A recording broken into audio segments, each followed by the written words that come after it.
আসসালামু আলাইকুম প্রিয় ভিউয়ার্স, আশা করি সকলেই ভালো আছেন। রাসূলুল্লাহ সাল্লাল্লাহু আলাইহি সাল্লাম পৃথিবীর শ্রেষ্ঠ মানব। তাকে দেখার জন্য সাহাবীরা সকাল সন্ধ্যা তার কাছে আসতেন। কেউ কেউ সর্বদা তার দরবারে পড়ে থাকতেন, আড়াল হতে চাইতেন না এক মুহূর্তের জন্য। যে নবীজিকে ভালোবাসবে, আল্লাহ তাআলা তাকে ভালোবাসবেন।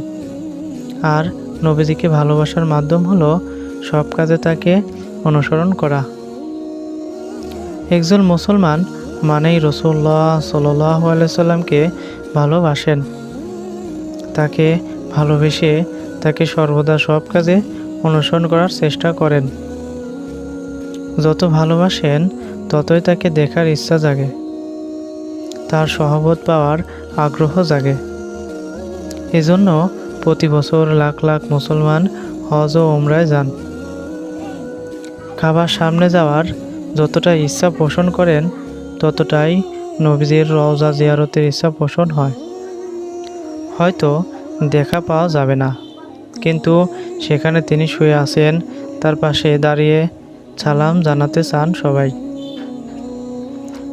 ঠিক একই জায়গা থেকে যারা রওজা যেতে পারেন না, তারা নবীজি সাল্লাল্লাহু আলাইহি সাল্লামের দেখা পেতে চান। হোক না সেটা স্বপ্ন যুগে, নবীজিকে স্বপ্নে দেখবেন। যেভাবে স্বপ্ন মানুষ অনেক কারণেই দেখে থাকেন, যেমন আল্লাহর পক্ষ থেকে, আবার কেউ অবচেতন মন শয়তান থেকে। কেউ যদি নবীজি সাল্লাল্লাহু আলাইহি সাল্লামকে স্বপ্নে দেখে থাকেন, তাহলে সেটা অবশ্যই আল্লাহ তাআলার পক্ষ থেকেই হবে।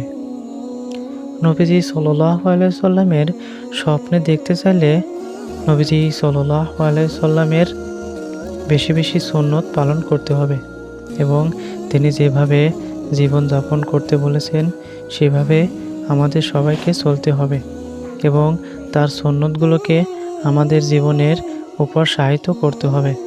তাহলেই আল্লাহ তাআলা অবশ্যই আমাদের স্বপ্নে নবীজি সাল্লাল্লাহু আলাইহি সাল্লামকে দেখা দেবেন।